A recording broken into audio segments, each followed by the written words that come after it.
Hello, everyone, and welcome to All Things Undone podcast, where we talk about life after divorce and how to move forward successfully. I am your lovely host, Granny She Is, and I am joined by my now permanent co-host, yay, Johnathan Hawkins. Welcome, Jonathan. Thank you. Awesome, awesome. Look, y'all, tonight we have an awesome topic for you guys. People have been chiming in the chat already. Jonathan actually popped it over to a different group and asked them in the chat, and everybody was quite excited about this question. And it was, what percentage of marriages do you think people settle in their marriages? What percentage of married people do you think settled for their mate? So that is what we're talking about tonight. Will you marry for convenience over love? And let's check out some of these comments right quick before we get it off the screen. They said, okay, here are the comments.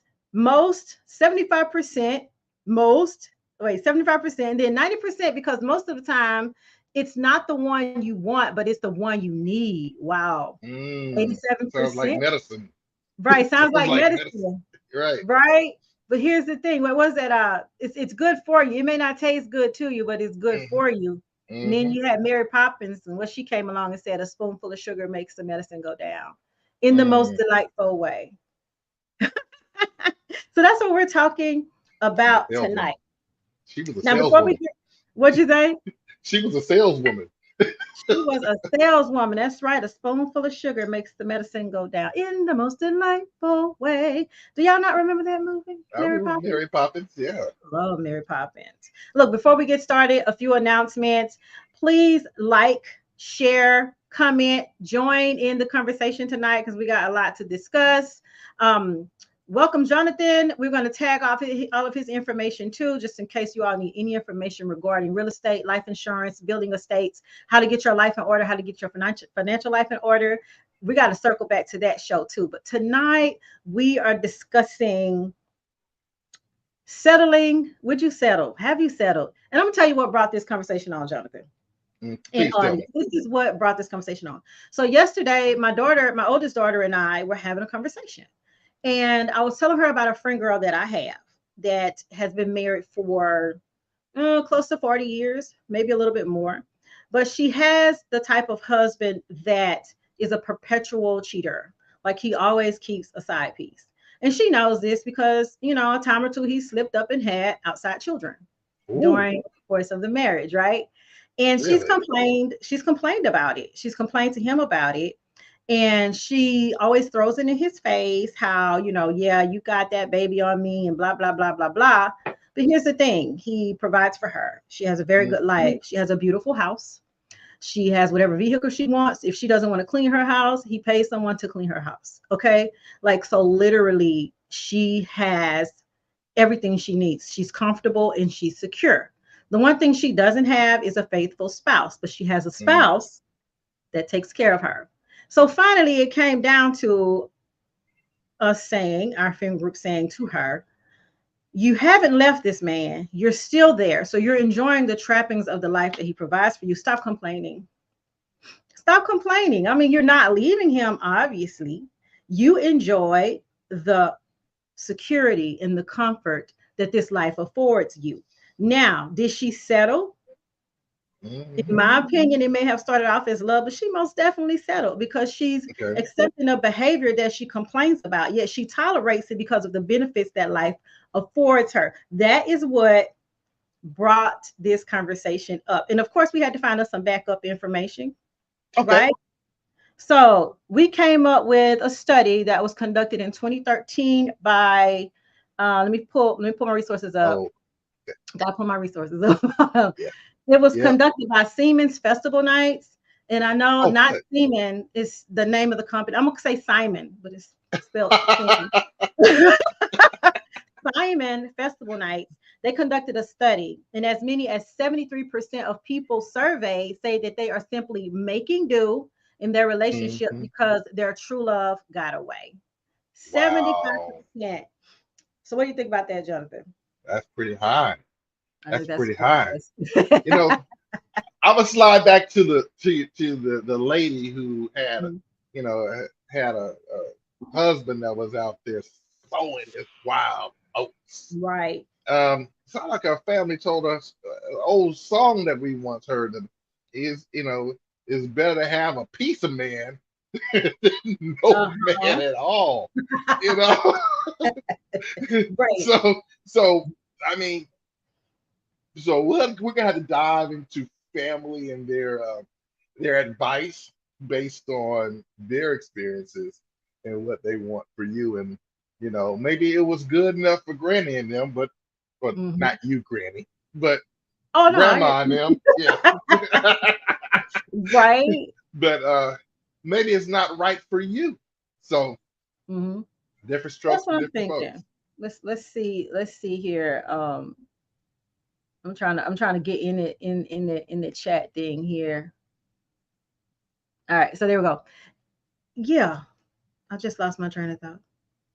We're looking at the resources. Yeah, pop that up, Wayne. Put that graphic up. It's with the one the from Inquisitive magazine, I think is what it is. Here it is. So here's the study I was talking about. Folks who can say they married the love of their life without any doubt are in the vast minority. So according to a new study conducted by, now is that Simons? No, that's Siemens. Okay, I, That's I was Siemens. right. Siemens Mhm. festivals nights. As many as 73% of people surveyed said that they are simply making do in their relationship because their true love got away. So here's the thing: who is willing to admit that? I think one girl did, one young lady did. Mhm. And what's the name of that group? That Facebook group? Oh, that's Nolans. That's my family group right there. So who started that Yeah, with Miss Anita, so it's the Run Your Mouth group. And yeah. let me tell you, Now let's it run gets your mouth. spicy over there. So shout out, shout out to the Nolans crew over there. Run Your Mouth Run and your mouth. Yep. the Run Your Mouth Queen, Miss And Anita, aka Rachel. yeah, and that lady said, I love her comment. She was like, she thinks that number is high of how many people settle. She was, what did Hmm. she say? Most, she thinks most people settle, Hmm. is what That's she what she said. said. And she said the reason she thinks that is because she said it's a fact. And I'm in that number, and I'm sure he feels the same, although he won't admit it. Uh, although he won't admit it. So I think it's a Mhm. lot of people like that. Because why would you admit that? Yeah, that's a sticky question. It's Mhm. like do you have the intestinal fortitude to say, you know, you won my first pick, but yeah, you the Right. consolation prize. Right. I really wanted your sister, but Or something, right? somebody, something or that sister or so. Oh my goodness. So listen, this guy, what's this website I'm on? Um, let's see the name of his website. It's called MMO Champion. And he said he's jaded when it comes to relationships. And this Mm, is, I want to read what he said. He was like, so most of you already know, and here's the actual study: 75 to 70, 73 to 75% of married couples settle. They just do. You wow. find somebody that you get along with, that meets your needs, you meet their needs, and you say, hey, this works. Let's hook this thing together and make it Mm, work. So this is what this one guy said, and we were talking about this right before the show, but before I get mhm, ahead of myself, he said, hey champs, so most of you already know that my view towards relationships is a bit jaded. I think there he's talking about young people, too costly at a young age. He thinks relationships are too costly at a young age and just a bad option compared to cruising for poon. I don't use the word poon, but this is what he says. He says, wow. however, he does like talking to relationship advocates on here and gain insight on their perspective, even though Mm, he thinks at times people marrying is not a naive decision to make because we don't know each other well enough to say, hey, yeah, let me marry this person. Question of the night. Okay, that's our question. What percentage of married people settled for their mate? Please chime in the chat.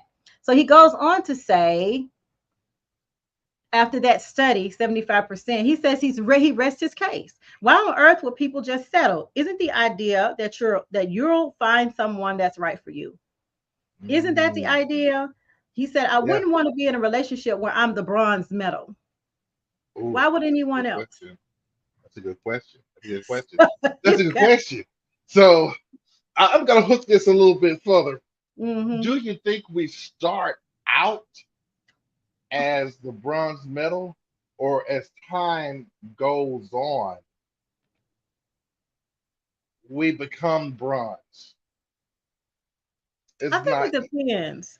Mhm. I can say Are for people growing myself, apart?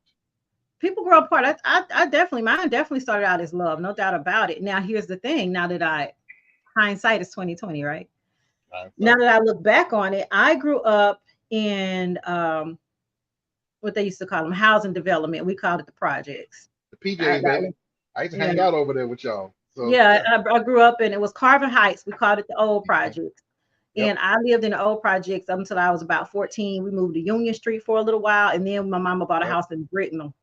Now, for those of you not familiar with Brookhaven, Mississippi, Bricknell is indeed the hood. It is the hoodiest of hoods. Like yeah, it's a rough neighborhood, is what it was. And It's on so the outskirts of Brookhaven, and it it's was on the outskirts of Brookhaven, mhm, and it was a black community, and it wasn't very well policed, and crime was high, and mhm. um, we were introduced to a whole lot of things that we probably shouldn't have been introduced to at such a young age. But long story short, when I met my then boyfriend, he was nothing like any of the guys in my neighborhood. He wasn't, his pants weren't sagging. He wasn't on the corner. He wasn't selling drugs. He wasn't running a bunch of girls. Like he was just different. And for all intents and purposes, he's what we call a church boy. Mhm. You know, he had a good job. He tucked his shirt in his pants. He was well spoken. I was like, oh yeah, he the one. He the Check one. He the check one. Check Tamara Nicole. Check her comment out. Okay, Tamara Nicole. Thank you, Tamara. I know I settled and I paid for it in the long run. We don't think you can even get what you want. Settling can happen. Very true. Thank you for that, because most people don't believe in the concept of a soulmate. They don't believe in the concept of I'm going to find this one true love and then I'm going to immediately fall in love, and then that's going to be our story. Dwayne says this going to be one this going to be one many people won't publicly admit, but probably say it daily when in an unhappy marriage. Ooh, Mm, yeah, probably. mhm. I better. What is that? Remember, he said it on Bebe's Kids. I wear my wedding ring on the wrong finger because I married the wrong woman. Do y'all remember that? Hey, that's true, but people are not gonna. Woe is right. People may Hmm. not admit it publicly, but they'll Yeah. definitely admit how many people picked the wrong baby mama, baby daddy, and then the numbers climb. You'll hear a lot from that, but it's it's gonna be a little quiet on someone publicly. The the Hmm. strong-hearted people will say, people Like who the young are lady just posted. mhm, Right? yeah, She's like, I yeah, her married the truth. wrong. That's It her truth. happens. It That's her happens truth. a lot of people settle. I mean, I didn't think at the time I was settling because he checked off a lot of boxes. He was tall, he had a good job, he had good credit. You know, he wasn't the kind to be running the streets.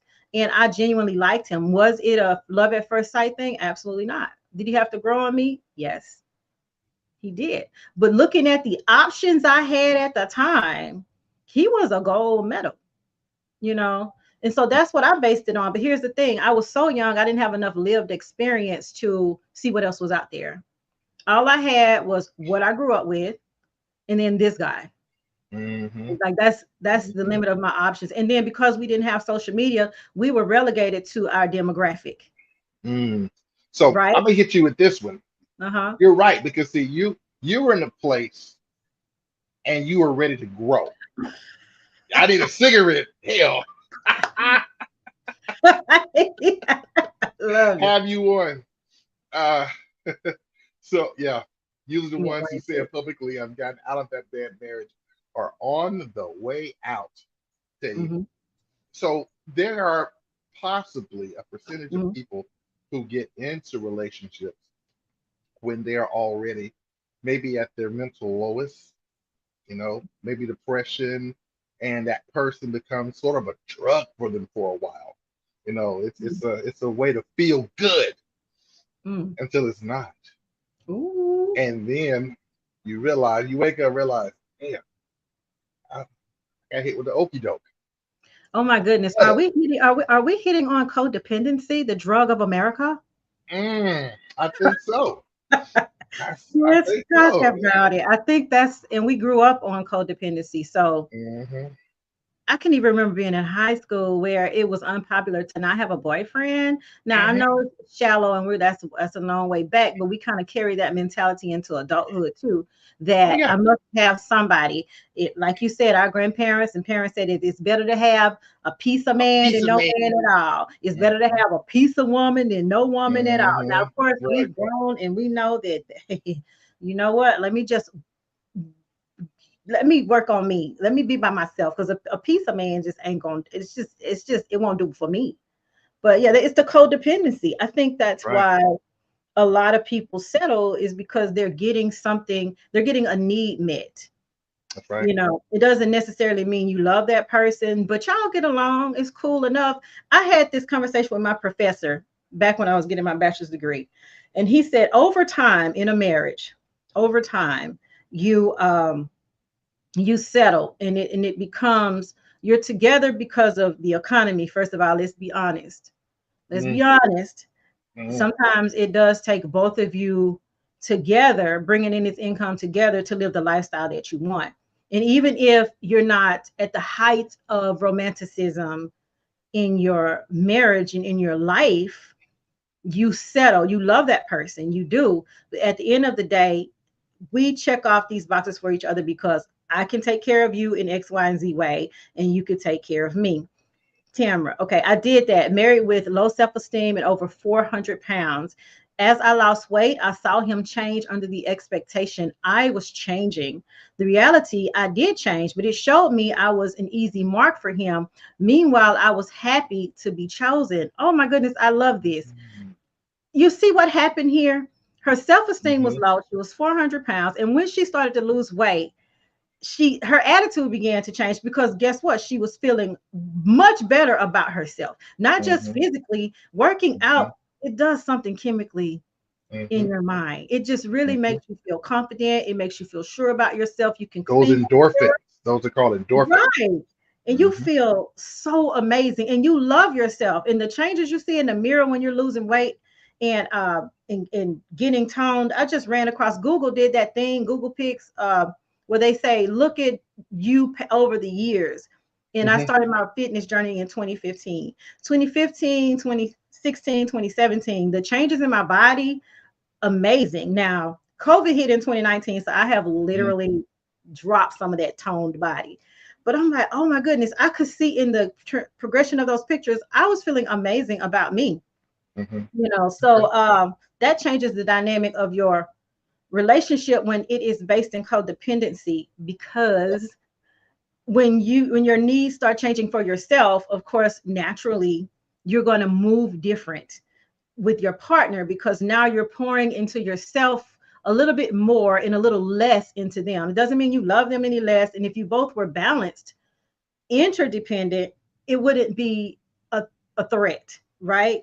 But because Hmm. there's codependency, if you take a certain amount of attention off of your partner, they may automatically assume negative things. The worst, you're cheating on me. Why Hmm. are you at the gym all the time? Why are you changing your eating? Who you're changing for? Who you looking good for? Why are you putting that makeup Hmm. on? Or if it's a guy, wait a minute, why are you wearing that medium? Where you going? You don't usually put on cologne. Why do you have on cologne today? It's because our Hmm. insecurities start talking to us. We're not balanced.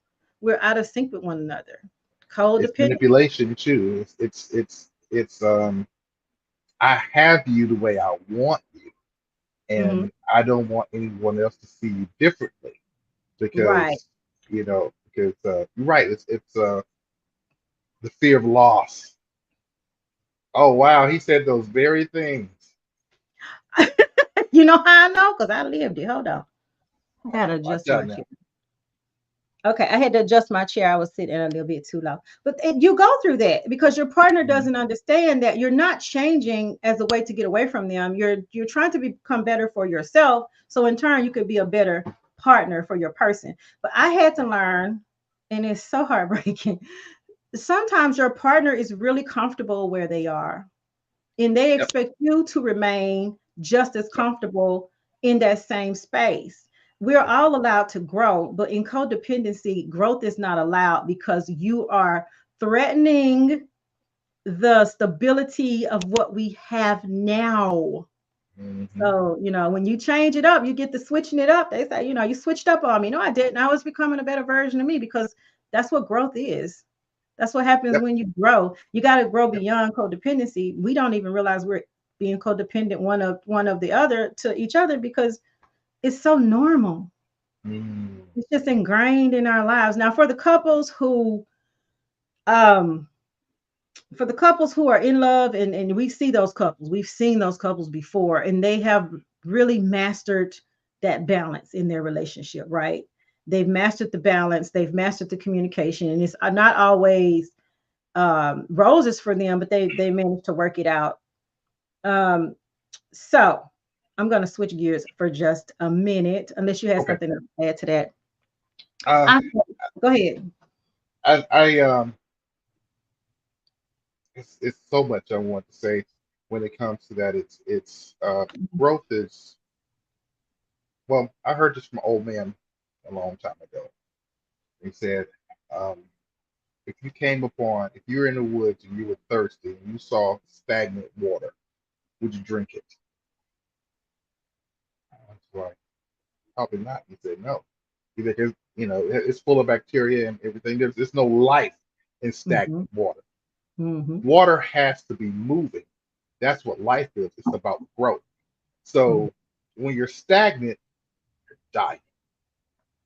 When you're growing, you feel more alive. You challenge yourself, you Hmm. challenge people around you, and that's when you feel most alive.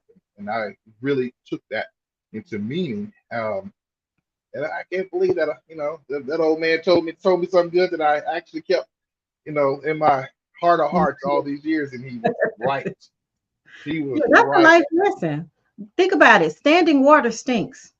Mm-hmm. It stinks. I know we used to have across the street from our house where I used to live in the time before, it would rain really, really bad and it would become a muddy puddle, and it would take a few days for that to dry up. But as that muddy water stood there, the smell was horrendous. It stinks so bad. And I was like, oh, I can't wait for that to dry up. It smells horrible because that's what standing water does. And that's what happens to our relationships when we don't allow one another to grow. It becomes stagnant, it becomes stinky, it becomes toxic, it becomes all those things. Well, here's my question tonight, and it was, would you marry for convenience over love? Thank you. Stagnant water breeds disease. Would you marry for convenience over love? And the reason I'm asking is because um, some Mm. couples, some couples decide that that's exactly what it's going to be. We're going to marry for convenience. I started watching this show last night as I was doing my research called um, Age Gap Millionaire. Mm. Apparently, there's only 2 episodes out, and the first episode aired like 3 months ago. Okay. And the question at the intro was actually this: are they marrying for love, or is this for convenience? Wayne, do you Mm. have that clip I sent you? It is an intro clip of that show, Age Gap Millionaire. And I'm going to tell y'all where I'm going with this after we watch this snippet. I can tell you now. Why? Go ahead. He owns item of clothes older than me. Particularly with super rich entrepreneurs.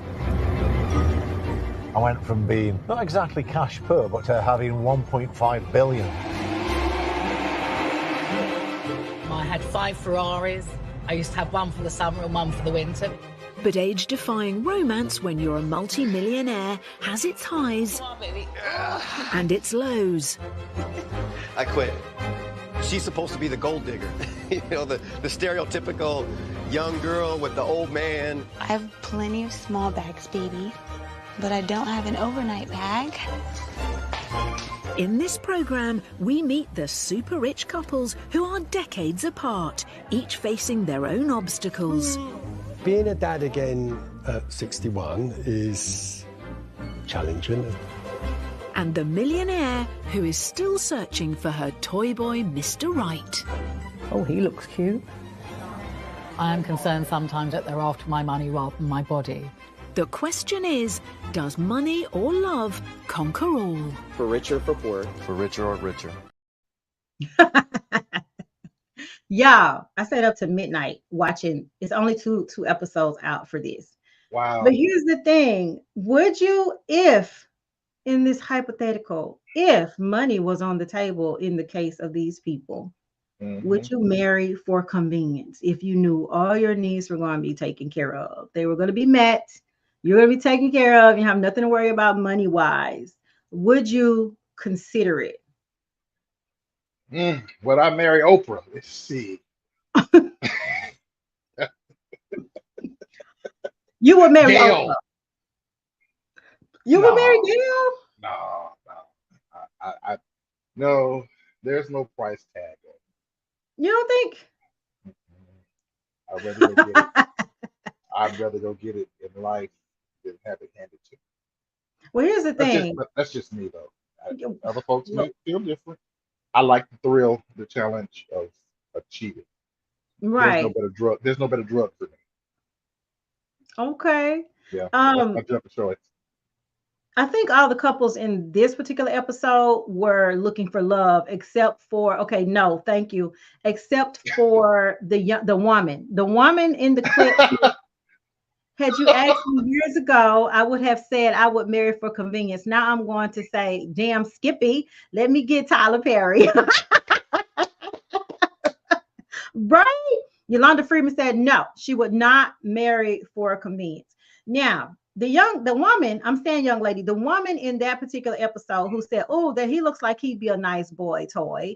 That lady is 72 years old. She's a millionaire. She started like a consulting firm or something, a recruiting company in the UK. And it netted her millions and millions of dollars. She's a multimillionaire. And she is single and she's looking for love. However, she dates men 40 years her junior. 40 years her junior. She's 72.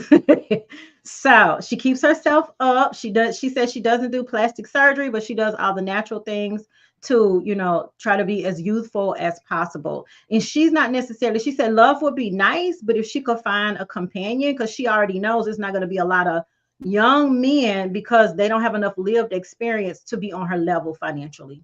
She knows that.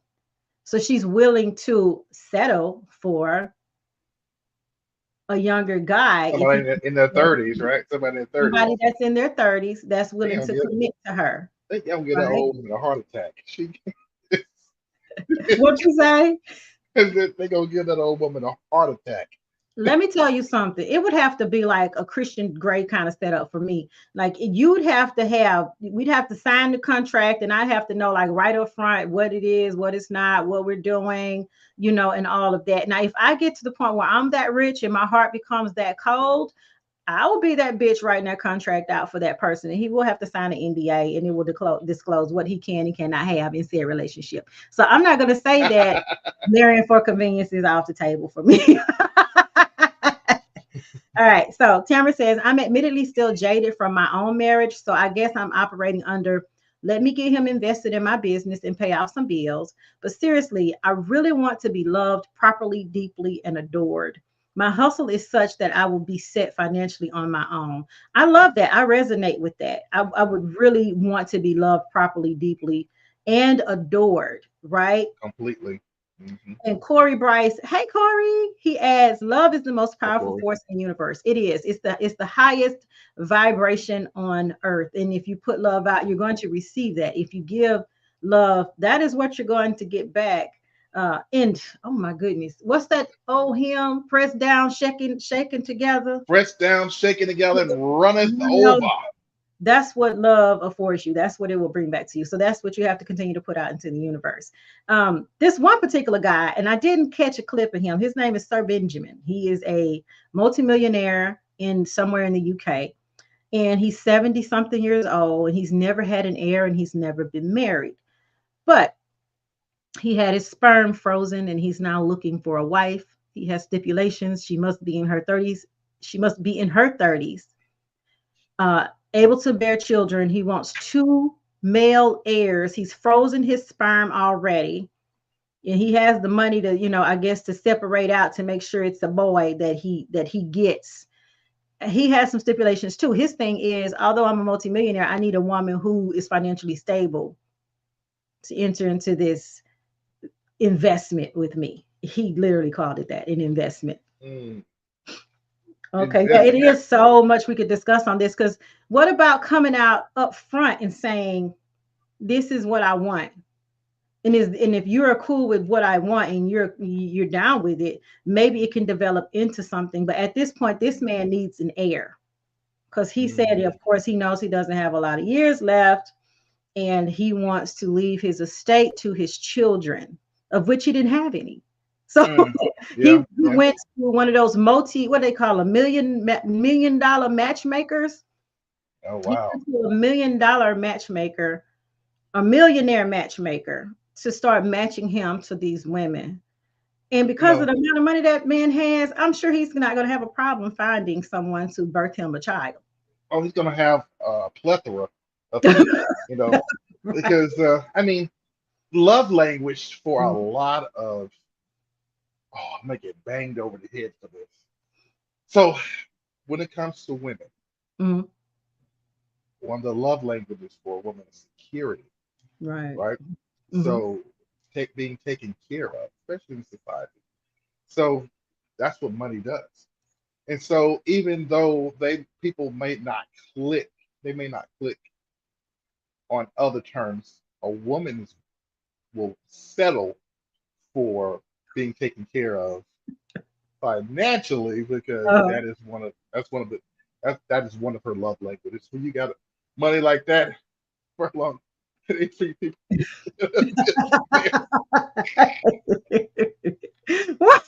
Why you say you got money like that? That far along in life, they treat people like they're at a Build-A-Bear center. Yep, because they have the money to afford it. I can build. I can build them faster. I can just pull them up. I had put something on my Instagram story earlier, and traditionally, and this is the part of tradition that I like about courting, about old school traditional dating and courting, and the traditional part of marriage, where if you can afford to be in a relationship where a woman is allowed to be in her feminine, soft era as a woman, and her husband is able to take care of her to the capacity that would have her stay at home. Now, if she wants to go work, fine. And this is an age-old discussion, but society has taught us that we should all be hustlers. Feminism. Well, how do you say that? Feminism. Feminism has said that we can do anything a man can do. We can do anything a man can do, right? But at the end of the day, do you want to? Do you honestly want to be taken care of, or do you want to hustle? Vivian says, have you heard the saying, first marriage, marry for love, second marriage, marry for money? I have never heard that. I've heard that before. Oh, okay. I've heard No, that I before. didn't. Yeah, the first one, I definitely married for love. There were some benefits there, but it was truly a love situation. Someone said your first love is to teach you a lesson. Your second love, I forget what that one is. And then your third love is like, that's the main one. Like if you can get to number 3. I don't know. Some people hit it on the head the first time. Boom. You got it. You got it. You find that person. It's a beautiful thing. Y'all are like Denzel and Pauletta Washington. Right? We love it. Barack and Michelle Obama. That's what we think about. Right. That's what we think about when we think about it. And Angela Bassett. I don't know her husband's name. Courtney B. Vance. Courtney B. Vance. I heard it, but I'm still looking for love. Who is that? Me too. Hold on. Let me get my thing back up. Because on my end, it for some reason, it doesn't show my comments like talking about it. Yeah, it's not showing. It's just showing your Facebook user right now. Yeah. I don't know.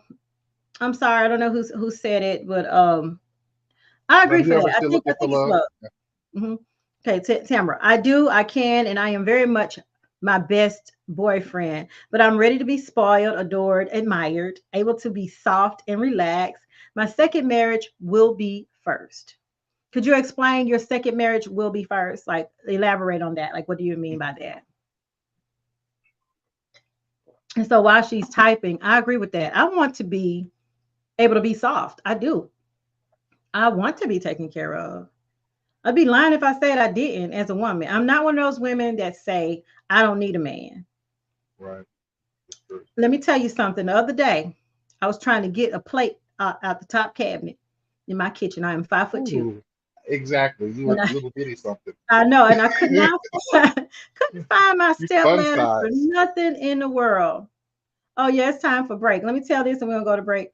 I couldn't find that Okay. step ladder for nothing in the world. So I took a spatula, right, and I'm trying to scoop the plate and make sure it doesn't break because I can't get. And I was like, see, this is when I miss having someone taller than me get my things for me. It's little things. It's the things you don't think about. Like when your door jamb breaks and you have to get the screwdriver and shit yourself to fix that. I don't want to do that.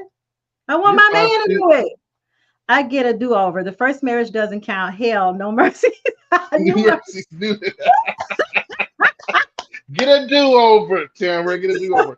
You're 5'2" in heels, Brandy? No, I'm believe it or not, I wear very tall heels. In heels, I'm more like 5'6", 5'7". Wow, you get this. Because we do, we got to do the 5-6 inch heels. Come on now. 4 inches. 4 inches is the lowest. I'm like Prince. I need tall heels. You need All a right. lift. Anyway, we're going to break, right? We're gonna take a quick break and we'll be right back.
We are back, and as you can see the lineup of shows, we want to make an announcement. Cocktails and Connections networking event is going to be hosted by the I Am Woe Media Group on November the 11th at 5 p.m.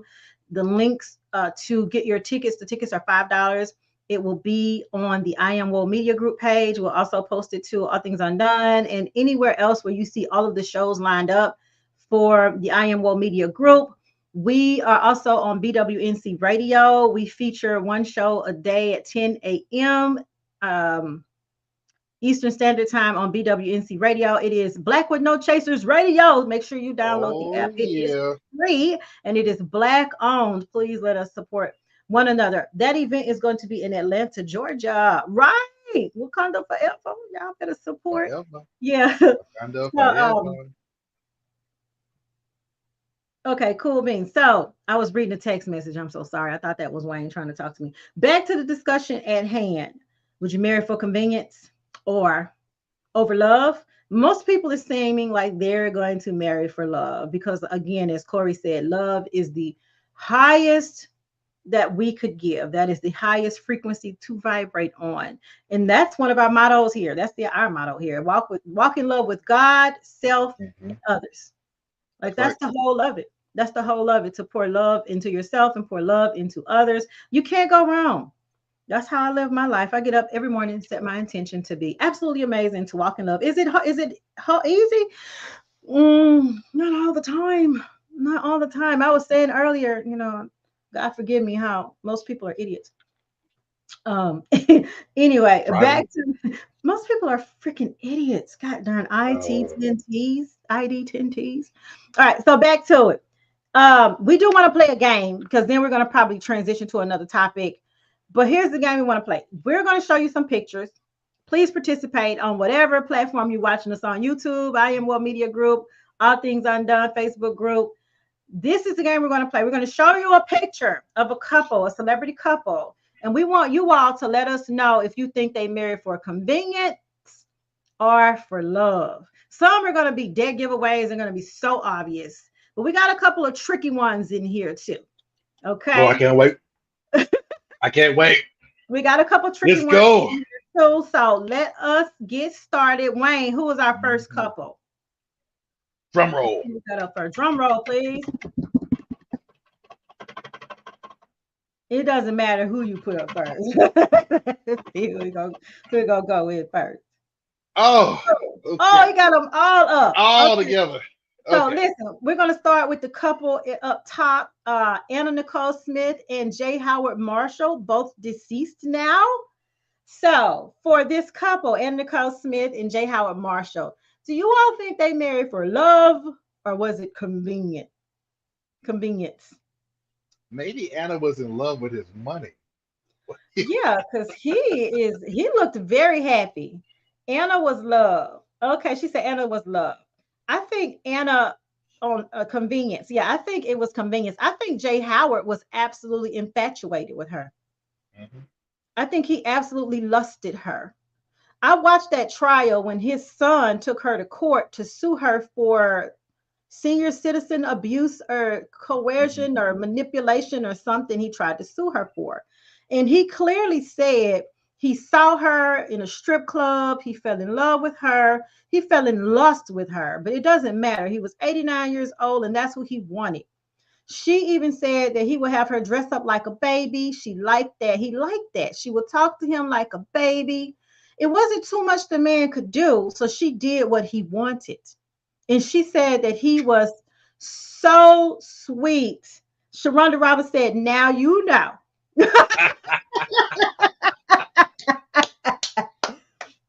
Yeah, Anna had a broken home and he showered her with all that she wanted. In her way, it was love. It was the only love she knew because everything else had been toxic. Her baby daddy, her son's father, trash. All the other men were treating her like trash. And then she has this billionaire with a B come into her life and say, okay, Wayne said, I think he just wanted one last hurrah. He was willing to pay whatever to see that woman naked. And he did. He left everything to her in his will. Mhm. Everything. So if Never she trick didn't she get learned in the strip club. Ooh. baby, she gave him the grand hurrah. He said, you know what, baby? Oh, this I don't even want all these. Oh, this yours. Show me them titties. And she was like, yes.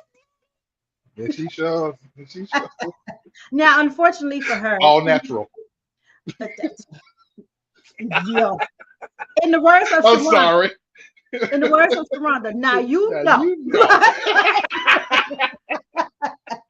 Yes, you all natural. Okay, all natural. All right, Wayne, one more time. Let's pop them up again. That's who we going next. Convenience, I think. Somebody said, hell, I need practice. I know, right? Shoot. Work that pole. Work that Let's pole. see. Next on our list, we had Wayne got to pop back up again. So the next couple is we're gonna go down to Jada and Will. Oh, Jada and Will. Love or convenience? have they been in the news? Have they been in the news lately? A lot. A lot. Okay, so let me just make this announcement because last week we talked about Jada and that whole situation. Will and the kids, Will and the kids have stood up, yes, love, and said that they support her in her journey. They support her in the book. Will said that Jada is his best friend and he understands her and where she is coming from. Period. And I said, I love Sharonda. I'm sick of them. I'm sick of them. I think love at first, now convenience. Thank you, Shannon. I think it was love and now convenience only because they both That's business. Thank you, Yolanda. They both were in it and now they want it out, but they're not out. They're still legally married, and they said that they are actively working to have a healthier connection with one another in their life partnership. I honestly believe at this point Strictly business, baby. Strictly business. I think it's an empire. I think that's It a is. business empire. Not on the list is Beyonce and Jay-Z, and although they are in love, that's most definitely a business empire. So, you know, if we take it back to the red table entanglement. Thank you, Tamara. Entanglement announcement at the very end when they said, we ride together, we die together. Bad marriage for life. That was so sad. Bad marriage for life? Who said that? They did at the end. Okay, if you could go back to that red table talk that she did, she discussed August Alsina, and she goes, well, you know, me and August, we got into an entanglement. And Will was like, an entanglement? You know, so that was right at the very end, before they ended the show, they were like, hey, you know what? We ride together, we die together. Bad marriage for life. Hey, Dwayne. That's what's part, Corey, right? And Dwayne is right. There is more money in them staying together. That is empire they have built together. That's It's like building a cheaper to keep kingdom. Yeah, that's not a let's just go our separate ways type of thing. You are gonna stick it out. That's like the mafia now. The only way out is if you die. They have a studio and they have different foundations. They have different Right, Jade and Corey, thank Will you. Smith foundations, Will and Jada foundations, things like this. They have a lot, you know, that's tied into that marriage. That marriage is an empire in the business. So yeah, you'd be in court for years. Can you That imagine the part. kind of money you would give?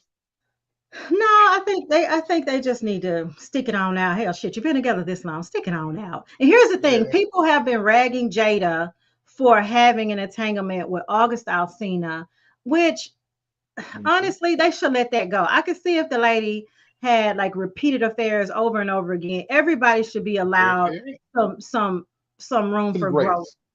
So everyone should be allowed grace to make mistakes. No one is perfect. And I think with Will and Jada, because their image was so carefully curated for TV consumption, people viewed them as like this perfect couple. No, she's prone to human desire flaws just like he is. The thing that the difference between Will and Jada is that she talked about it, and whatever transgressions he's had, he didn't say shit. Like he kept it to himself. So maybe they need to remake Mr. and Mrs. Smith because they are damn sure living it out loud. Well, very true. My point is, did she have to choose her son's friend? Your heart wants your heart wants what it wants. Was it her heart? Look, sometimes your private parts like each other. Age is not a factor. Didn't we let's go back a few minutes to what we were just talking about? Age millionaire. That wasn't her heart. Age gap millionaire. Sometimes people connect on different levels. It doesn't always have to be in your same age range. It doesn't. I'm gonna tell you right now, after experiencing my divorce, my spouse was 6 years older than me. I am not attracted to older men at all. They don't turn me on. I like nothing about them. I find appealing, and it's because as I'm healing, and that's something I've dealt with. That's not something I want to deal with anymore. Not to put all older guys in that same category, but because of my experience in the way I'm working to rewire my brain. I don't find older guys attractive. I don't. And I even tried to disprove this by dating a guy that was 70. I cringed when the man went to kiss me. I was like, hell the fuck no. No. No. So that's just me. I'm for sure dating at least a decade younger than me. They can kind of be in my age group a little bit if, depending on how that vibe is. But no, I'm definitely. And the older I get, I got a feeling, shit, I might go younger. Puma. He's not a cougar yet, but damn sure a puma. Dating 40-year-olds, 70. WTF? You do that? WTF? What you do that for? father's age. I was just look. I was trying something, I was trying to date. And it did not go beyond the kiss because trust me, I almost threw up in that guy's mouth. So yeah, it was ill. That young fella was flipping Jada upside down and shit. He put a song out about it. This is my sugar mama talking. Let's just be real.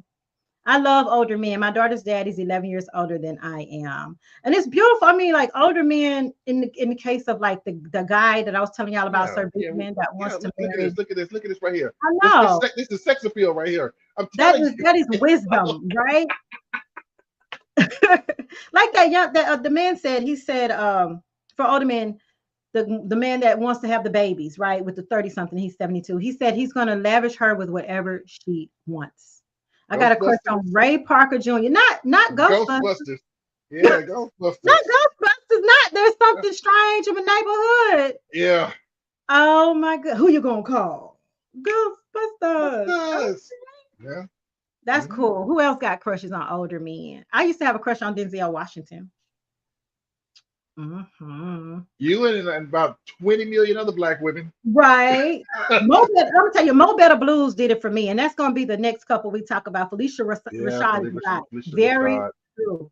Very true. Yes. For me, it was Denzel. When he was in Mo Better Blues, because Mo Better makes it Mo Better, makes it Mo Better. He was so smooth. I was a little girl when that movie came out. I just thought, oh my goodness, this is the epitome of what a sexy man looks like. And that's the next couple up. Pauletta and Denzel. Yeah, Pam Grier. He is more than Ghostbusters. Pam Grier is a goddess. Yes, she is.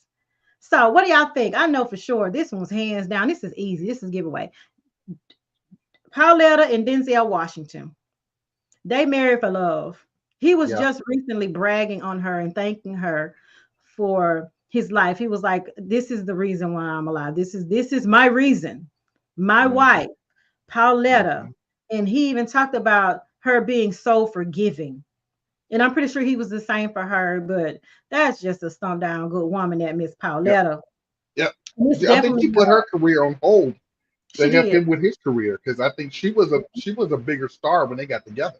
She was. She actually put him on. That first movie, Mississippi Masala. Yep. I think she put him on that movie. I think they met on the set of a movie, a previous movie. He had a really small role, and it's just been a whirlwind love ever since.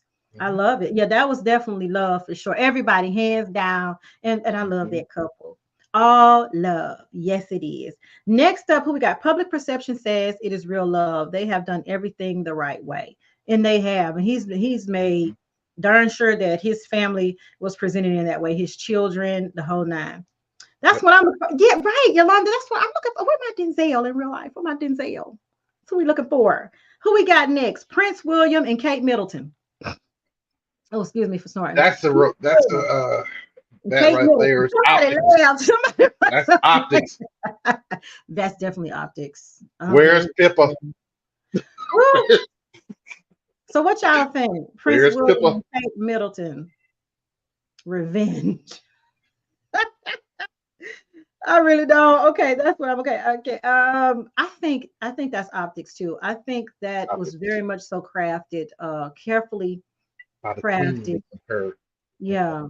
And she was handpicked after all of his life. She was handpicked probably from the time she was 3 years old, and they just kind of groomed her in that position. Even though they made it look like he was dating around. That's right. That's the business of love. That's an empire long established. Somebody said they don't know. I don't know. Yeah, I think Kate Middleton and Prince William definitely business of love. John David speaks highly. That's why he does. John David Washington speaks highly on. He sounds just like his dad when he's acting to me. John David Washington. Who is that? The Prince William cheating on her, straight optics. Who is John David? John David Washington. That's Denzel's son. Oh yeah. Don't they have? Is that the one that's the actor? Actor. Yeah, I bet he does. He used to play some pro football before, and then he hopped out. He was in that series with The Rock where there was what was it called with the football players? and The Rock Okay. was he was a manager. Gridiron something. And it starts off with a song by Drake when it comes on.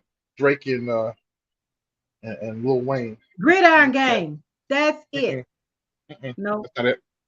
What's it called? Somebody. That's not it. It's not Ballers? Ballers. That's it. Ballers. That's the name of Oh, it. Ballers. Thank you, Tamara. well, okay. Thank you. He's been in a Yep. few other ones. He was in that sci-fi movie with Orlando Bloom recently too. I thought that one was a really good one too. I can't think of the name of it, but it was really good. So I like him. John David. I didn't know that was his name. Cool beans. Who we got next? Okay. Next up, y'all, is Sierra and Russell Wilson. So talk about it, y'all. Let's look. Talk about Now, it. Is it listen, you go love, ahead and talk about it. or is 'cause I'm she gonna tell you selling why. for? Is she selling for a square? What is it, y'all? Come on, talk. What is it? Is You she gonna have selling to- for you gonna L have- selling, or is it love? Okay, Talk to me. listen. Tell me. You're too excited about this one, Jonathan. You're gonna have to leave the conversation because All I right. think it's love. I think Russell Wilson and Sierra are in love. So what's your take on it? Because I think you got a different view on this. Actually, I don't. I think that he really loves her. He's raising her son, and they have more babies. I think publicly the way he treats her, and you can look at him and see that he actually adores. So he actually adores her. So that's good. Look at that comment. Russell is a daddy dumb and got Sierra loved down.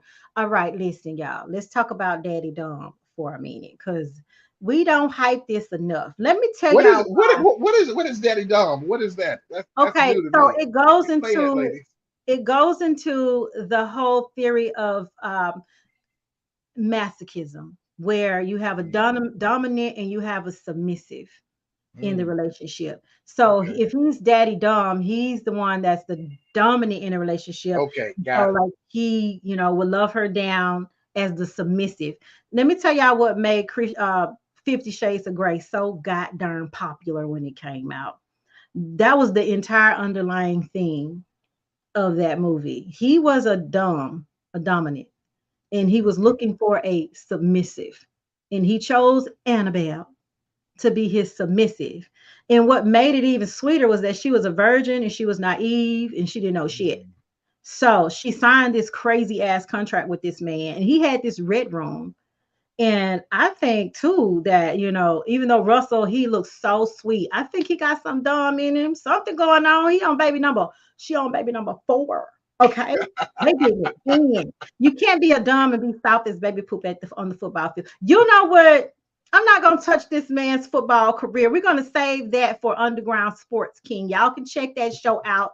Wayne will put it at the bottom when that airs. I think the man is phenomenal. Now, listen, we doing a fantasy sports, fantasy football team at work. And so each of the departments have their own team. And so we wanted to put Russell Wilson on the team. And my boss was like, y'all don't know shit about football. He's not going on our team. He said the same thing Wayne said. 2 different worlds. At home, he's giving daddy loves you. Right. And we can tell Russell's a system quarterback. He's a system quarterback. Yeah, that's y'all. Which is okay, though. Russell's a good man, but he damn sure ain't a dumb. He is a good man. I do want me a dumb. I will be the submissive. I'll be a submissive for the right dominant man. I'll tell you right now. Sierra got Russell wide open. Sharonda. That's Sharonda commenting, y'all. She said that he got him wide open. I don't know. He got her wide open. That girl been popping out some babies. She been popping out. She baking. Is she baking bread now? Is she pregnant again? She's pregnant right now. Is she? I think she is. Isn't she? She got her oldest son, then she got a little boy and a little girl, and she's pregnant now. She's pregnant right now. So good for her. Good for her. I think we have one more couple on the list. Am I leaving some? Let's find out. Let's see who else. I think I have one more. Barack and Michelle Obama. The former First Family. This is a tricky one. It is. Because I remember she said, for 10 or 13 years, she wasn't even cutting for Barack. So Barack, he had to get it right, you know what I'm saying? So did she settle? business stuff. She definitely didn't settle. She did. I don't think she settled. Here's the thing with politics. Sometimes I'll read political commentary, and I got my hands on this book called The Madhouse. And it was during the Bush era, and it was talking about how the political system work and how they look at particular people lives to groom them from childhood up. And you don't see this grooming happening because, of course, there's no such thing as a Manchurian candidate, right? Do y'all know what a Manchurian candidate is? Yeah, it's Donald J. Trump. But anyway, I'm gonna stay clear. Okay. Well, anyway, long story short, Barack Obama, apparently in this book, his name was coming up long before he even became a senator, and it started to grow in these bigger circles to get bigger and bigger and bigger. I think they most definitely have a love story with their kids, and I think that Michelle has been a glowing example of what a wife should be, no matter what that situation looks like. For all intents and purposes, it looks like if they fell off, they ain't fell off. They look amazing to me. That's my example of what love is. I put them up there with Denzel and Pauletta. I think they are in love. Is it Dr. Gates? Dr. Gates. He's a black. He does genealogy. And he traces people's roots back. Is everybody familiar with him? So he did that for Barack and found that Barack is actually related to Liz Cheney and her father, who was the former, he was the former vice president. They share bloodline. Oh, that's amazing. On his mom's side, of course. Of course, yes. Yeah. I love it. Look, Michelle Obama is the modern day Felicia Rashad. That's been stamped by me. Yes, Lord. I think that's why we love them. They became for us, especially in the wake of the demise of the imagery of the Cosby family. We got Barack and Michelle in the White House, and that became the epitome of Black excellence for the Black community. We didn't have to have the TV show anymore because we had a real life example in the White House of what Black love, Black excellence, intelligence looks like, class, sophistication, what it looks like. And that will forever be stamped in my heart and the hearts of my children and my grandchildren. They're going to know who Barack Obama and Michelle Obama is, right? That's Definitely right. class. Right. Hands down, that is love. Right. In my book. Now, it's some other foolishness going on online, and it's deteriorated. A lot of the couples that you saw in our presentation were older couples, because this show is about life after divorce and how to move forward successfully. So we don't really focus too much on the younger generation. Oh Lord, going on. But I am going to touch on this one thing because it came up on my Instagram timeline today. And it is the absolute dumpster fire mess that is Blueface. Ooh, I thought you were going to say Sexy Red. All right, go ahead. We don't get on Sexy Red. I'm gonna let Sexy Red make it. So Blueface proposed to his high school sweetheart and baby mother of 2 of his children. Now, mind you, he just had a baby for Krishan Rock. And they were like all in toxic love 6 months ago or whenever it was. So how do you flip the script and propose to this other girl? No, good goddamn well. It's just so crazy. I would love to see a young example of a young couple that's moving towards success in their marriage, that's making it work. That's a good example for our Gen Zers, because millennials are moving up into the 30s, so our Gen Zers, our babies. No, I mean, would it be Cardi B and Offset? I don't know. I'm trying to. Thank you. Yes, Blueface is a low self-esteem having boy who thinks nothing of playing games with women. His mom doesn't make it better. She encourages all of his terrible, petty behavior. I guess Cardi B and Offset are trying to make that thing work. through good or bad and ups and downs. And she hasn't been ashamed. He has embarrassed her, unfortunately, a couple times, and she's still there. So I'm pretty sure she's Latino and Black, and her parents are just like any other Black community. You in that thing now, girl. Yeah, you in that thing now. Work it out. Stay there, work it out, stick it out. I think those two are in love, though. They're not on our list, but it's crazy. Yeah. It might be a little bit manic. There's definitely growth. Yeah, there definitely is growth that has to happen between with the couple. And unfortunately, you ladies mature so much faster than the guys. And it's because we got a lot going on. All right. I mean, Corday and Naomi Osaka. She's a tennis player, right? Naomi Osaka. Is she a tennis player? Oh yeah. Her, Corday, and Naomi Osaka. And on my end, Corey says Prince Harry and Meghan Markle. Ooh, now that shook up. Cause that girl ain't all the way Black. Isn't she like 1/4 Black or something? Her mom. Her mom is Blackish.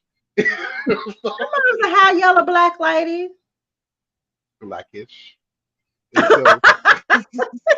Blackish, yeah. That's why she said. That's why she need her old man. That's what she need her. Not an older man, an old man. Old man.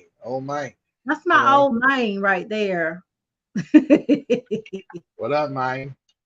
I think that's what they talk in Memphis, right? Is that a Memphis thing? Is Maine a Memphis thing, or is it a Terrence Howard thing? What is Maine? We used to say that in Brookhaven all the time. Or what up, Bo? What up, man? What up, man? Yeah, I remember that. What up, man? What up, Bo? All right, New Orleans, they flipped the switch down here. They got Wody and who knows whatever else they got. But yeah, I don't think we got to answer the question again. Yeah, man.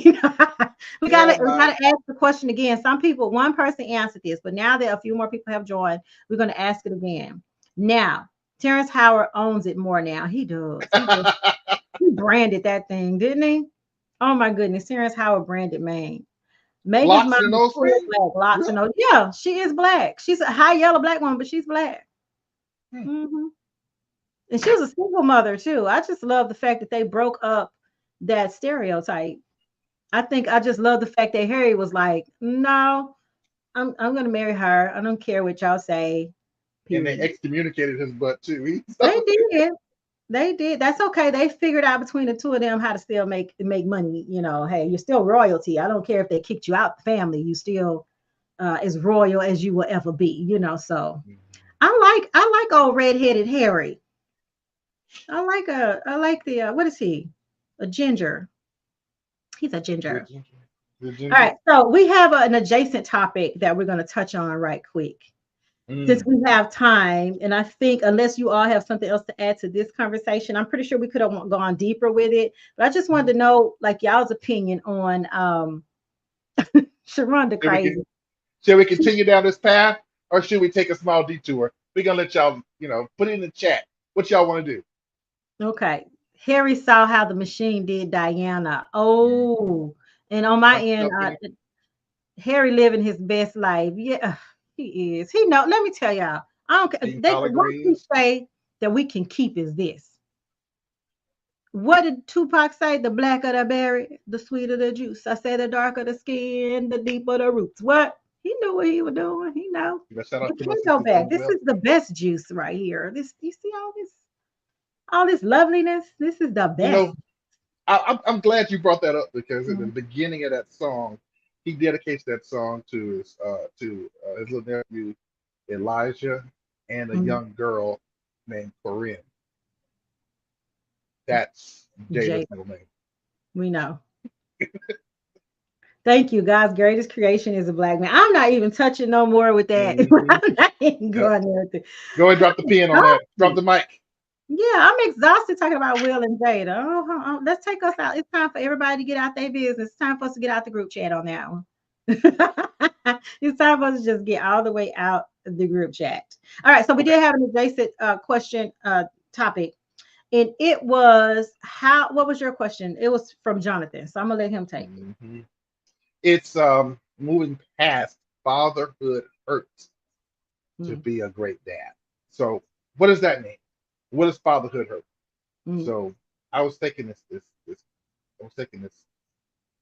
group chat with a bunch of men. We were in church, right? It was and we learned through the 32 series what fatherhood hurt is, and it's when a father is absent from the life of his son. Okay, and daughter, but we're gonna focus on the son, right? And so, how do you, if your dad is gone, if he's left, sometimes it could be through death, but sometimes it could be your dad across town with somebody else, and he's not been the dad. How do you move past that hurt to yourself, be a great father to your offspring, to your seeds, to your sons, to your daughters? Okay, man. So let's talk about that. Let's talk about it. Let's talk about that. So I'm waiting on the men. It's like the way you worded it. It's definitely geared towards the men. I can talk from a female perspective, but I want to see what the guys got to say. Right. Well, because it speaks to women who end up with a man who's had fatherhood hurt.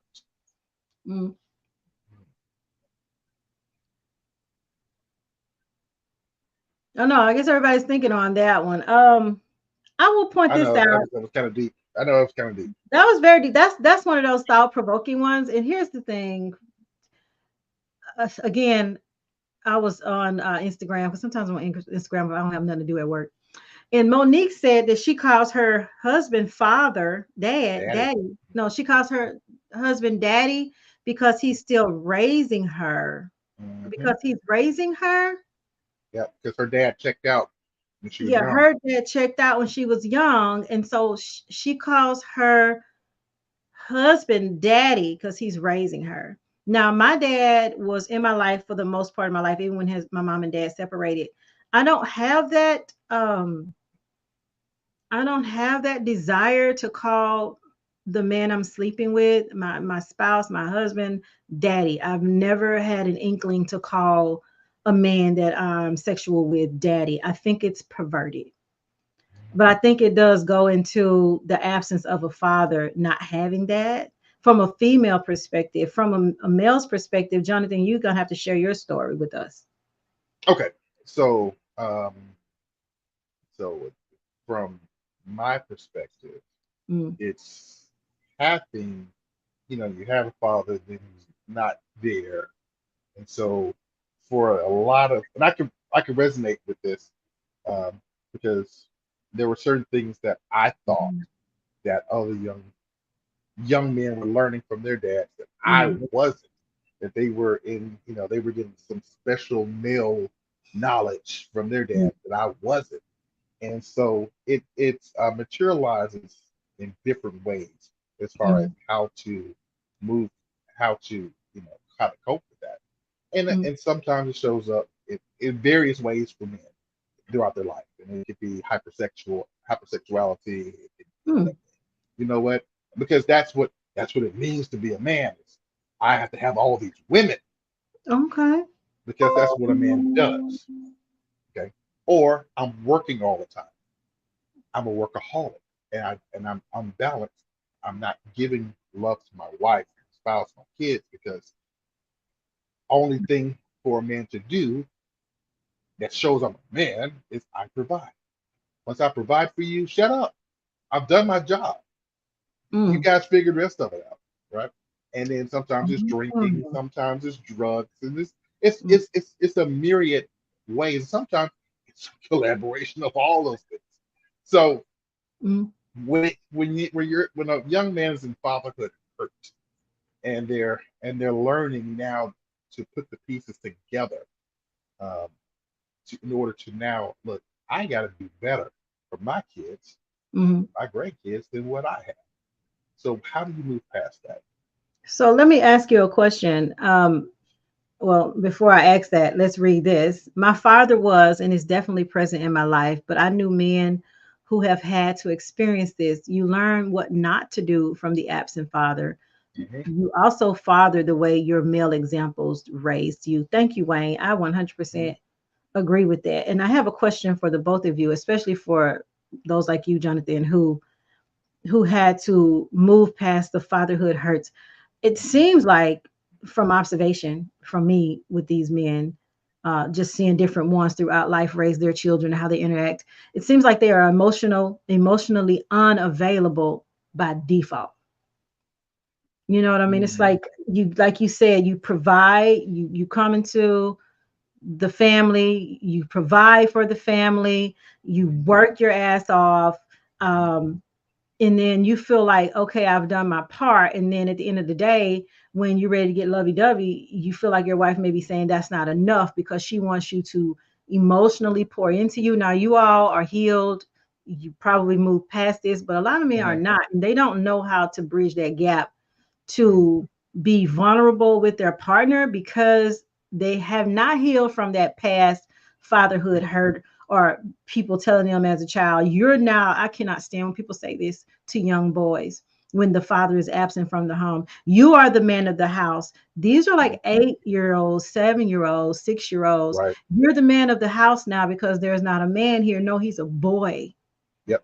And he should be able to grow into his manhood and make all the mistakes that boys make and have emotions and be able to express that. Our young boys are not able to do that. If you see a little 6 or 7-year-old crying, people tell them, shut up. You're a punk. Don't cry. Man up. Shut up. Man up. He can't man up. He's fucking 7. Yeah. I've been wanting to attack adults so bad. That's when I feel like I regress in my healing process because it takes everything in me not to go to that adult and say, you're a stupid fuck. He's 7 or she's 6 or he's 5 or whatever. They don't know. They don't have the mental capacity to suck that up. But then they learn because here's the thing. If I show emotion as a young boy, as a young Black boy, I'm going to be punished for it. I'm going to be ridiculed for it. I'm going to be ostracized for it. I'm going to be shunned for it. I'm going to be made fun of. So what are we teaching our Black boys? Moving past hurt, right? We're teaching them, put your feelings in your pocket. It doesn't matter if you're hurting really, really bad. Suck it up. Don't cry.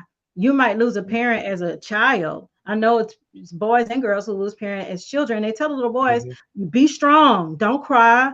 You got it. You're the man of the house now. Children figure out different ways to process the hurt because they cannot articulate as an adult. So they learn all these behaviors. They can't move past it. So we got to start having grace with each other. I think that's one of the reasons too why it's so many single moms is because our Black boys are stunted in that area. They haven't been allowed to grow to be vulnerable. Okay, so Tamara says, nope, son boy is not a man. He is 13 and needs to enjoy childhood. He is already a larger than average Black boy who is adultified. Very good. I want him to be a kid as long as possible, as long as he's able to. Very good. I think we're learning now, right, Tamara? And whoever else is watching this, I think we're learning to allow our children to be that. That statement goes generations back. Thank you. Boys used to quit school to provide for the family, right? They were considered men. If the choice was school or work, they were told to work to help take care of the family. And that was my grandfather. Right. That was my grandfather. He dropped out of school in 6th grade in order to pick cotton and ended up becoming a butcher. And then it wasn't too long. Then he was 19 when he married my grandmother. And then he had a whole household. At that point. So yeah, when is it, she said something about stunting the growth of young Black boys, and it's been an epidemic. There's a term I heard recently. It's called Black boy joy. And when do we give our kids that freedom, our young Black men, that freedom to just be young Black boys? The society sometimes see them out. Tamir Rice's. Tamir was a young boy, but in the eyes of that, I know I'm getting political, so I'm gonna, I'll stray away from the politics too much. All right, but our young black boys look like adults to people of another culture. True. And so when do we give them permission to just be young black boys and not having to grow up too quickly? Oh, that's the $1 million question, right? I think it's what Tamara said. You now, parents coming up now have to take the reins and make sure that they are equipping their boys with what they need. Okay, what they need. Wayne said, you have 6th or 7th grade. Boys transition to men back in those days. We struggle to break that back in our days, but now we are doing a better job of protecting our black boys. Break the chains and habits and just live normal lives. Very true. I had a conversation with a lady in the library not too long ago. I went and got one of those genealogy things run on my family. And we were in there and we had gotten to my grandfather, my dad's father. And he went into service when he was 18 years old. And there was another lady in there. She was about my dad's age. And she's like, oh my goodness, my father went into service when he was 18 years old, World War II. And she said, and she was looking at the pictures of my grandfather. She was like, oh my God, I think we forget how young our grandfathers were when they went to war. They went to war young, naive boys, 18. And they had a rifle shoved in their hands and they had to go kill people they didn't know. And then they were released back into American society, released back to their families with PTSD. And she said she remembered her mom saying how drastically her father was when he returned from World War II. It was like a completely different person. And my grandma experienced the same thing with my granddad. Before, when they got married, he was a loving father. When he come back, he had shut down completely. He went to work after that. He come home, he ate, he showered, he left, and he went and hung out at the bar. That was his routine every day until he absolutely couldn't do it anymore because he had a stroke. Mm-hmm. And she said, oh, her father had a similar story, that whatever it was they went through, we didn't know about PTSD. They didn't have anybody to talk to. It was terrible. And then, like Wayne said, it carried on to the next generation. My dad still grapples today at 70 years old. It's like a rear guard effect to how he was raised. And all the stuff he wasn't able to express, I notice now, and I have grace for people. A lot of times when people react in anger, it's because it's something hurt on the inside of them that they have not been able to heal for whatever reason. They haven't been able to. And they react aggressively, sometimes in anger. They react in different ways. So a perfect example, yesterday, my dad and mom are buying a house, praise God and hallelujah. But it's been okay. So it's difficult. It's not as easy as, unless you really have done your homework and you got all your ducks in a row and you got your down payment and you just ready to sign on dotted line. Buying a house is not that cut and dry. So we've had to jump through a couple hurdles, and it's just because we didn't have everything in order. And yesterday, my dad was just over it. He was frustrated. And the way he expresses himself is through anger, because that is acceptable in Black men. You can express anger and it's considered normal. And so I said to him, okay, I'm done. I'm done, because this exchange is not going to happen. I'm not going to allow you to be angry. I know it's misdirected. I know it's not directly at me, but because we've been going through this process for a few months, I'm tired mentally. But I told my dad this. I was like, I love you. I'm going home. If you don't want to buy the house, it's fine. We can stop the process right now. Right? We can stop it right now. It's fine. However, I recognize that this is self-sabotaging. I'm going to let you work through that. I love y'all. I'm going home. And I left. 9 times out of 10, we take it so personally that we begin an argument with the person that's coming at us. We have to start looking at things like that with grace. It's not that they're attacking you per se. It's that whatever it is that's going on inside of them, they haven't figured out how to work those emotions out. It comes out as anger, because that's acceptable in Black men. I don't know how else to say it. Now, I'm not a psychologist or anything, but my degree is the study of humans. It's organizational communication. That is literally what I do. So I've learned now, don't do that. Don't attack him back. Just step back, step away. I think we as women, oh my goodness, y'all don't beat me up for saying what I'm about to say. in this. But when we're in relationship with men, especially if we are dating black men, I know everyone kind of, some people date outside their race. But if you're dating a black man and you're with a black man, you're married to a black man, and y'all have an argument, take a step back. Instead of engaging in that argument, try to see it from his perspective, or at least watch how you respond, because you can't dictate how he's going to respond. Watch how you respond to him. I guarantee you, if you soften that and extend a little grace and say, okay, hey, let's look at this differently. Let's talk about it in a different way. Let's go from there. 9 times out of 10, we feel attacked by y'all, and so we attack, and then so y'all attack, and then we attack. And I've noticed that. Have y'all noticed that in society? It's like this whole black women versus black men thing online on social media. I hate that. That's been going on since Thank you, Tamara. That's before the since law. black men and black since the black family was split up when with housing, and there's a whole book. There's studies behind that. That was purposeful. So yeah. And thank you, Tamara, for your comment. She said that's her son. You know, she's helping him through that. I have to help him through anger before the law sees it as a threat, because they don't understand that. They don't understand all of these things, right? That's boiling up in our kids. We have been talking about that for a while now. I am sick of us falling for it. Me too. There is no competition here. We are in this to uplift each other. I want to be in a relationship. We were talking about love and all this stuff earlier. I want to be in a relationship where I don't feel like I have to be in competition with my partner, and he doesn't feel like he needs to be in competition with me. We are here to love each other, uplift each other, pour into each other, and grow together. Hopefully grow old like The Notebook, and he dies and I die in the bed next to him. Oh, that's a beautiful movie. That's what I want. I want him. I'm going to die and he going to lay right there. He going to die too. Romeo and Juliet. Romeo and Juliet. So go ahead. Since we are, you my home girl. Since we're in a relationship like this, I'm gonna put this out here and say, if you have any real estate questions, I'm only a phone call away. Okay, I'm gonna call you tomorrow. I'm gonna call you tomorrow. I give you the low down.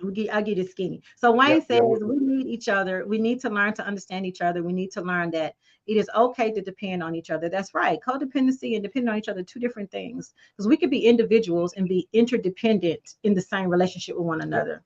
Competition does kill relationships, because now you're thinking that I'm trying to be better than you, and I'm not. I'm trying to be better for us. I want you to be better for us, right? And that's the whole goal. There was this teacher I had when I was at Alcorn. Some people don't know I was at Alcorn before I was at Jackson State, but I was at Alcorn, and there was a teacher named Dr. Carolyn Abdullah, and she taught the family. I remember the first day, and with the class, there was actually a chalkboard. I know that probably shares my age. There was actually a chalkboard there, and she took some chalk and went down the center of the chalkboard. She wrote black women on one side, black men on the other. And in her opening statement was, as a community, we've had this divide for too long. We are husbands and wives, aunts and uncles, brothers and sisters, cousins. We've had this divide. But in my class, I'm seeking to erase the divide so we can understand what we want and what we need from each other. And that's how she began class by enumerating women, black women, what do you need from black men? And she numbered it, right? And then she went to guys, what do you need from black women? And it went right. And so what we saw was the list was flip-flopped.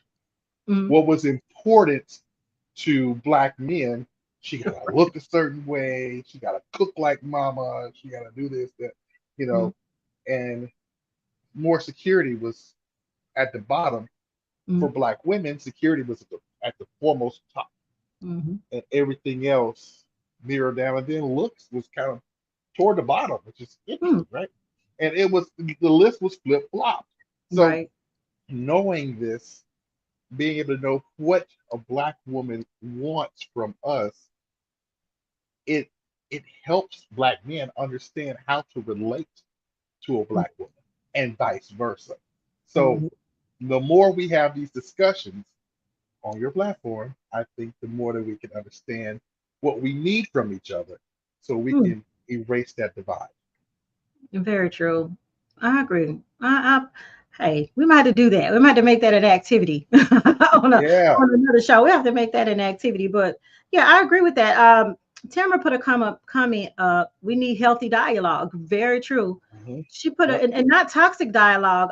It's a lot of podcasts that are out today that I absolutely don't agree with. I don't even listen to them because the commentary is negative. The commentary divides black men, it pits black men against black women. I don't like that scenario. And everyone wants to defer to Kevin Samuels, who is now deceased. But here's the thing, he wasn't the only one. I think he might have been the most prominent. But here's the thing, he could only do what the women who called in allowed him to do, which I didn't understand the mentality at the time. But here's the thing, we have to learn to, first of all, again, we're walking in love with God, self, and others. Stop seeking external validation. Because some of these people on these podcasts are speaking from a place of hurt, and they're speaking from their own personal experiences, and they're saying, hey, I would do it this way or that way. At the end of the day, and this is the whole takeaway from this, I told Johnathan this last night. At the end of the day, like Tamara said, you have to, like, she's leveled up her life. That's what it's about. The decisions you make, whether you're going to be in a relationship for love, for convenience, how you're moving in this world, you have to do it in a place that satisfies your soul, in your mental peace. Kevin Samuels died. He reproduced into so many misogynistic podcasts, right? It's I really don't understand. It's women too who are on here dogging men. Like, it's not just men dogging the women, and it's getting way out of hand. Listen, if you're not up here uplifting the community, it shouldn't always be us fighting one another. It's all about healing. Be your authentic selves, right? That's what I'm looking for. I'm not on here trying to fight men. I don't get that. It was a lady recently that was called out for not wanting to go to Cheesecake Factory or getting out at the Cheesecake Factory or whatever. And I watched a little bit of her on a podcast today, and she looked really stupid. I don't know how else to say it. She looked absolutely dumb, because you're feeding into this narrative that you're entitled to everything you want in life without having to earn the respect of the person. That's right. Because you carry a vagina. That is not our only worth as a woman. And that's kind of all I got out of that, because apparently he set a reservation. They missed the reservation. Cheesecake Factory was the second choice. And she didn't want to get out of the car. Well, me, as if I was a male, I would have drove her ass right on back home and dropped her right back at her front door. I'm like, deuces, don't call me anymore. And you could go on your live and say whatever you want to say. And she was like, well, I feel like, and here's the thing, the guy called her out on that podcast. He was like, so what made you not want to go to Cheesecake Factory? And he was like, was it your friends? And she was like, oh yeah, they would never let me live it down. He said, so peer pressure made you make that decision to not get out of the car because you're afraid of what you look like around your friends. In that case, you got some low vibrational friends. You need to get a whole new group of friends. I would eat at the Cheesecake Factory on the first date. Yes, I would eat at the Cheesecake Factory. Because look, first of all, we need to establish if we want to move higher than this. Absolutely. Because the food becomes secondary. It's about the company and the conversation. That part. And so, yeah, the food's the backdrop. So, but for her, obviously, it seemed like she just wanted, maybe she was hungry or something, but they missed their reservation because it took her so long to get ready. So it was her fault. It was her fault that they missed the reservation.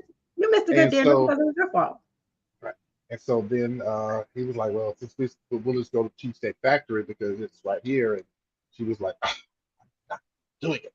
All right. So this is what Tamara says. She said, I've joined in the fight back in defense. They dog us, so we clap back. It goes back and forth until a side says so. In a way, it is seldom a conversation or dialogue, just fights. And that's somebody, this is the thing with an argument. You take your power back when you don't give any attention to it. And I think that's what we have to start doing. If you know that's a point you don't agree with, Just like, okay, that's your view. Let me move over here because apparently you're not for me. If we're arguing and we don't see eye to eye on this particular thing, especially when it comes to relationships and how we're moving in the space, then let me just go ahead on and exit stage left, because you need a different kind of girl and I need a different kind of guy, right? Absolutely. Kevin Samuels, this is what Wayne said. Kevin Samuels wasn't all bad, but the problem is we have selective hearing because we all want the microwave remedy to the problem. We can't pick bits and pieces of a combo because we don't like it. Hear the full combos and maybe join in, add to the combos. But we can't keep doing this back and forth thing. We have to grow and evolve as a whole. Right, intellectual conversations. They used to have panels. I don't even know if they do panels anymore. Way before it was podcasts, back in the 90s, they would do panels, right? That's why communication is key. Both parties need to express their desires early. Not only express them, be able to articulate it in a way that is non-threatening, in a way that does not cause the other party to be offended. And that's the other thing. It's like woven into, it's engraved into even our conversations, the shade that people throw, the undertones of a conversation. It's like, okay, listen, I'm quick now. Like with it, I'm not going to debate with you. Like, if that's your opinion and that's how you feel about it, then that's how you feel about it. I've argue with your mama. Right. I'm done with it. Yeah, a couple years ago, I dated a guy briefly, and he was big on debates. And anytime we would be have a conversation about any given thing, and I would give my opinion of it. If he could, I don't know, I guess for him, it became a competition, because then he would throw out something like, well, that's not fair for you to make that statement. Okay, Wayne said, sure, let's have this combo next week. I want in on this. All right, so we are definitely going to talk about this next week. But yeah, it's the thing. Like, I don't want to go back and forth with you. I'm going to literally concede. Kevin was a menace. I'm going to conclude the conversation. Like, I'm not going to go back and forth with you. I'm like little Duval. I'm living my best life. Hey. I ain't going back and forth with you niggas. I'm living my best life. What did Ply say? You want to argue. Like, I ain't going to argue with you. So yeah, we're going to table that discussion for next week. So tune in next week. We will definitely be discussing men versus women. I don't know what we're going to call it, but yeah, we talking about this because we Battle of the Sexes. Battle of the Sexes. We start having healthier conversations. A lot of the podcasts I don't listen to. I know a lot of it is sound bites. I know a lot of it is to get a reaction out of the crowd to get the conversation started, right? It's a lot especially of it. When it's toxic. And so toxic, it exposes the toxicity of it. And you have, the toxic elements on both sides yelling at each other. But no one's listening. Mm-hmm. And it's crazy because I've heard comments on those podcasts like women, like one guy said, if a woman likes you, that you don't have to lie to her because she'll lie to herself. If she likes you, she'll lie to herself about what she thinks you are, because she will have in her mind the image of you that she wants you to be. That's very interesting. Oh my God. I think that goes both ways, but one lady got so triggered, like she was like yelling on stage, right? But it's both ways. And when we meet people, we become delusional because already in our minds, if we're like minimally attracted to them, we're like, okay, let me see if I could put them in my life in the future. Let me see what this will look like. Okay, we got to stop doing that shit.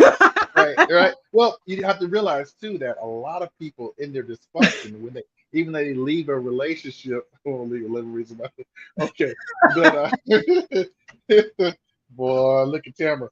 So, but they are actively auditioning other people to play that similar role in their life. You know what I'm saying? So even though, hey, I left the situation, I know this is bad for me, I'm going somewhere else, but now I'm actively recruiting like people to play that similar role. Does that make sense? So it does. We're gonna talk about this next week. We're coming up on 2 hours. We're gonna get ready to wrap it up. Thank you all so much for all of your comments, for joining in the conversation. Thank you so much. Please like the video. Please share it with someone who may need it. Over here, the whole goal is for us to shed every fucking mask we've ever been told to wear and be our authentic selves.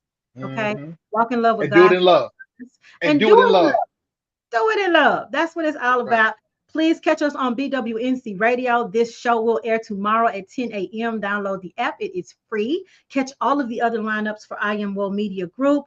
Who's up tomorrow, Wayne? He'll pop it on the screen, but I know tomorrow is Tuesday. I think tomorrow, actually, there will be no Breaking Barriers show live, but they will air on BWNC Radio, 10 a.m. Wednesday morning. All right, cool beans. So we'll catch them Wednesday morning. We will prepare to talk about Battle of the Sexes on next week. Johnathan, be ready. Wayne, be ready. I got to figure out another female to be on here with me, because if we're going to have 2 males, we got to have 2 females. So look, we're out. Thank you for joining us. We love you. Good night. Till next week. Bye. Takes out, Wayne.